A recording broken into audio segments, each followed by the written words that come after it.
Hello everyone and welcome to Guild Wars 2 Daily. Today we're going to be talking about mechanics, and the footage in the background is from Euroma, who has been uploading some tours of various areas, which is something, as a lot of you, if you've been watching a lot of these videos, know I wanted to do but never got round to doing in the end. So they've got one of Divinity's Reach, one of Beetleton, and even one of Claypool as well. So we'll be getting that footage maybe for 1 or 2 episodes. We'll see how it goes. But today we're going to be talking about mechanics, as I said. I've got 3 questions here. One of them is very quick, so hopefully we will get all 3 questions done. The first one was asked by XX, who said, short question, possibly. How do you feel about the current methods of event scaling? One scale in particular that felt quite odd was the Shadow Behemoth from the human area in the swamp.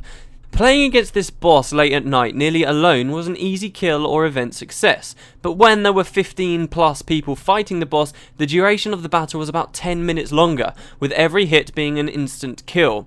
What are your impressions? Event scaling is something I was really worried about with Guild Wars 2 for a long time, and before I started doing Guild Wars 2 Daily, I was doing some episodes on some various parts of the game, and actually one of those videos I wanted to do but never released in the end was going to be about event scaling, because no matter how you cut it, the experience is never going to be the same when you're completing an event with just one person, if you're doing it solo, or if you're doing it and there's, say, 20 other people there. Just by the very fact that there are 20 other people in one of those cases, the duration of the event and the difficulty of it have to change. As far as I can see so far in the beta, I wasn't very happy with a lot of the event scaling, and this boss fight was in particular one of those things that you could certainly see was a problem. The thing is that with a lot of the time, ArenaNet seemed to have just added on some kind of default, oh, this boss will do more damage and get more health as we add more people into the area. They seem to have been quite clever about certain things in determining whether a player in the area is actually participating in the event or not. So that is something that they promised us as well. They said that if, say, a guild of people, like 10 people, ran past an event, it probably wouldn't scale up and screw you over if you were doing it solo and then they've left. And I did find for the most part that was true. So whatever they've got going on under the hood that decides whether you're actually in an event and whether it should scale or not does seem to be working quite well, which was one of my worries. But the actual scaling itself seems to have been, and forgive me if this seems a bit harsh, but lazy. It just seems lazy. They just seem to have given people more health and make them do more damage, which is not the way I think that they should be making these event scales. As you say here with the Shadow Behemoth, it's just getting more and more health. Now, I'm assuming that the amount of extra health it gets, they're guessing that new players coming to the area should be dealing at least that much damage anyway. So the idea should be that the event lasts just as long, but that's off immediately because they're getting more health than players can realistically put back onto it, which means that something that, as you say, when you're soloing it can take a certain amount of time, and when you're doing it with loads of people there, suddenly it takes ages and ages and ages. Now, by that same token, though, I don't think that's too bad, it getting longer and longer and longer. As I said, if you're soloing an event and you're doing it with 20 people, when you're doing it with 20 people, I don't actually mind if things last a little bit longer, because now it has become a very different way of experiencing the game. And I think a lot of the time when there are so many people, it would be a good idea for it to have longer, just so that you've got more time to feel like you've had an impact. There are obviously problems there, though, I found, when there are massive groups of people, and in particular, this was a big problem in beta. I feel like more a problem in beta than when we are actually in the game at launch, because in beta people were forced into a smaller part of the PvE world, and a lot of us were low level, so those earlier areas were constantly packed, and you can't get around that. When the game's actually out and people are spread out a little bit more,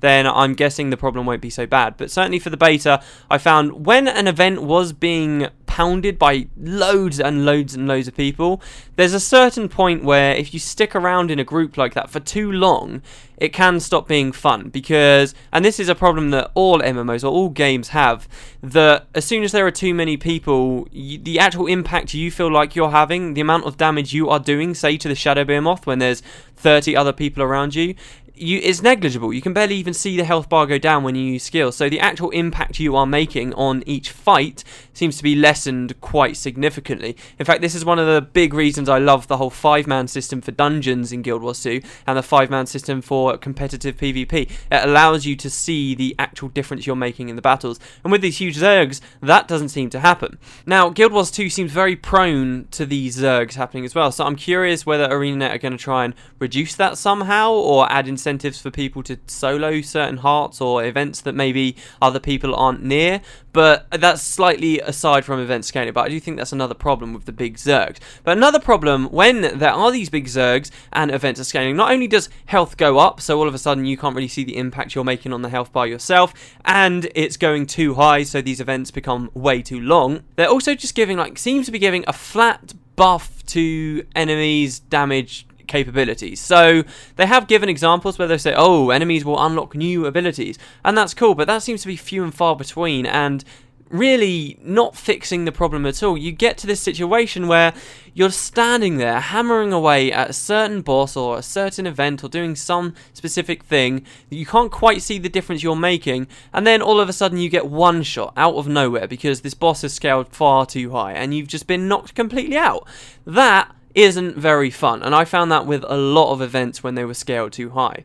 I think ArenaNet need to pay a lot more attention to each individual event chain or individual events and make sure that instead of just giving these flat bonuses, these enemies scale in other ways. In particular, I think a main way things should scale is more enemies are added, and we're seeing that with certain events, particularly the escort events. Essentially just more and more and more enemies come, which is a good thing, because I think instead of just giving one entity a flat buff, if you add more things for people to target, not only will you actually be able to see the damage you're doing to your chosen target, but you're also not going to be instantly spiked out by one thing. And also when it comes to these large boss fights, it also adds that sense of, oh, what should we target? Should we continue to target the main boss, or should we actually start killing all these things that are mopping everyone up around us and slowly beginning to swarm us? So I think that's the way a lot of events should be scaling it. Right now, the scaling that is there in a lot of the events is quite rudimentary and needs to be sorted out. But in ArenaNet's defense, I would say that this is the first time they've had a beta with so many people, and they will have been getting statistics from this, and they will have been figuring this stuff out for themselves. And everything I've just said, I'm sure they're well aware of themselves. I think this was really the first beta. Their smaller testing teams, like their friends and family that we know have been doing stuff with the game for a while, just can't match up to that amount of people. So I think that's probably what ArenaNet are taking from this beta more than anything else, or at least a big thing that they're taking from this beta. They're looking at the metrics and they're trying to see how these things can be fun when there are such huge zergs of people, because they haven't had the experience. They developed this game, but they haven't actually seen how it reacts under these circumstances, and now they know, and hopefully by the time the next beta comes around, it will be far more enjoyable for a lot of us. I mean, they have said originally that they wanted one beta every month, but they have lately been saying, oh, we're saying around every month, so maybe they've got a little bit more work than they thought they'd need. And that's probably, if you ask me, going to be going into this event scaling. They need to get this right, otherwise the event system, in my personal opinion, falls flat on its face, because Guild Wars 2 is a game that's encouraging zerging more than any other MMO I've ever played. It was ridiculous to see how easy it would be to just be in a huge group of people no matter where you were in the beta, and that did start to concern me after a while. Some events it worked really well in, for example when you're doing the event chain where you assault Ascalon City, hell of a lot of fun with loads of people. That was one of my most fun moments in the beta looking back, and that's because we had so many people there. But other events, I just felt like I wanted some space. Not necessarily solo it, it's an MMO, and a big part of Guild Wars 2 is encouraging people to be sociable. But there were some times where I just wanted a little bit more space. I think there's a lot to be said as well about, as soon as you're in a huge group, you tend to be less sociable than if it was just you and one other guy there. Look at games like Journey. I've always maintained this. It's when you meet people in the more desolate areas, there's not that many people around you, that you tend to make the connections and the social relationships and the friends with people than when you're just in huge, massive marketplaces full of people. And I don't want the huge zergs around there all the time, because it diminishes the impact you feel like you've had. Guild Wars 2 is supposed to be making us feel like a hero. I didn't feel much like a hero when I felt like I was being carried by the 30 other guys that were always around me.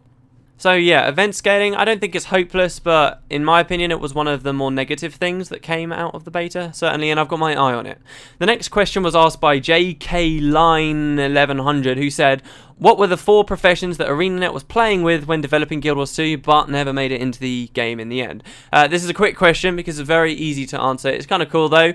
Those professions, we've heard the names of 3 of them, not the 4th one. We knew at one point the Ranger was essentially split into 2 different classes though, and one of those was called the Marksman, and I'm guessing that the other one that they were like split into was the 4th class that we don't actually have the name of. But we have heard of the Warden as being a profession, and literally all we have is the name, so you can speculate however you like on how these classes would have eventually worked. We have the Marksman and the Juggernaut as well. It's quite interesting they used Warden and Juggernaut for profession names actually, because those were 2 things very much connected in Guild Wars 1 lore, though I suppose that's probably a coincidence. But yeah, the Warden, the Marksman and the Juggernaut. Of course, then there was the Joke profession that was being worked on for a while for the April Fool's Day 2010, I believe that came out. The Commando, which was quite funny, and in the end we actually saw parts of the Commando. It seemed to be in the Engineer, like with their little landmines and stuff, which was pretty cool. Health packs as well. So yeah, there was the Commando there as well. And then of course there were the 2 professions from really before Guild Wars 2 was really that far into development, when there was another campaign for Guild Wars 1 that was about to be released called Utopia, where there were going to be 2 new professions added there. That's what Guild Wars 1 did, by the way. Every new campaign there were 2 new professions, and that got out of hand really bad. That's why I'm so against new professions in Guild Wars 2, because of just how bad that experience was. But these 2 that were going to be added with Utopia that also got cancelled were the Chronomancer, who essentially was going to be like a time manipulating mage, and a Summoner, who was, as you can probably guess, going to be a summoning profession of some kind that would add lots of their own kind of creatures. But yeah, so really we've got a handful of professions that we know ArenaNet have toyed with in the past, but in the end haven't gone in. I suppose for those of you that believe more professions might go into Guild Wars 2, it might be fun to look at these and see what could come out of them. But yeah, so those were the professions, and I think at the max ArenaNet wanted 12 professions in Guild Wars 2, and at the least they wanted 6, and in the end they settled on 8. The last question was asked by D. Tanobo, who said, why does every beta video mainly have people spamming the 1 button and rarely using the other moves? Not specifically this one, because there is some variation there, but I want to see some people abusing the moveset, but all I see is the 1 button being mashed while occasionally using a 2 or 3.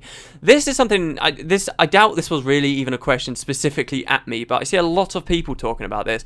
From my experience in the beta, honestly, I found I did more damage using that 1 ability than using a lot of other skills, depending on the weapon set. People seem to be so focused on this. There's a couple of things that people get really annoyed about with Guild Wars 2 and say you're unskilled if you don't do. One of them is dodging. Everyone seems to have this insane need to dodge all the time. If your dodge bar is full, then you're obviously doing something wrong, which, for a start, I don't necessarily agree with. Dodge you want to save for those tactical retreats, and you need to save it for moments where it will actually be opportunistic to use. But the other thing people keep talking about is, oh, stop spamming skill 1. I would agree that I would like the combat system to encourage people to use lots of different skills, but the truth is, for me as a warrior, sometimes it just was not worth using certain skills, and it really is as simple as this. If you've got a skill on your weapon set that will cripple an enemy, but you are fighting someone at range and you're about to kill them anyway, are you going to want to cripple them? No, you're not. A lot of the times in PvE, the more crowd control style things like that were only used for certain situations. So a lot of the time, that wouldn't be on recharge, and you'd want to be saving that. There's no point just spamming skills constantly, especially when certain skills might have like a 2-second charge up time before you use them. And in some situations, I do feel like there was a bit of balance that was off. For example, I've talked a lot about how, as the warrior, I was using Frenzy.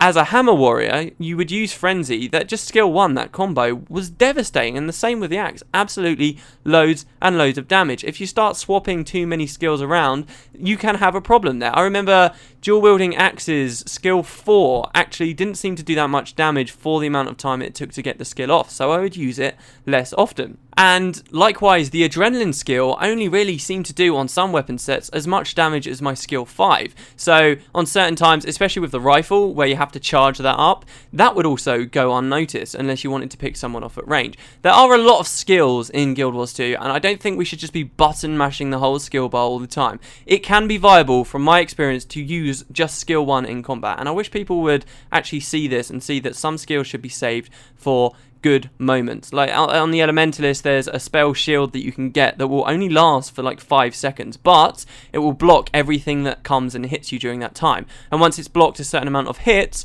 it will explode and deal damage to the enemies. You're not going to just want to spam that. That's on like a minute cooldown. You need to wait with these skills and use them at the right moment, and that's what makes a compelling, interesting combat system. Not simply having players need to use all skills on recharge whenever they possibly can. That's the exact kind of behaviour people were scared would happen with Guild Wars 2 when they removed energy, and I'm happy that a lot of the times it's just as viable to use skill 1 as some of your other more situational skills, and I don't see that as a bad thing. So honestly, I wish people would stop worrying so much about that. But yeah, there you go, guys. That was Guild Wars 2 Daily for today. If you've got any questions for me, please feel free to leave them down in the comment section below. Once again, thanks to Euroma for the footage in the background. You can find a link to their channel in the description below, and I guess I will see you tomorrow.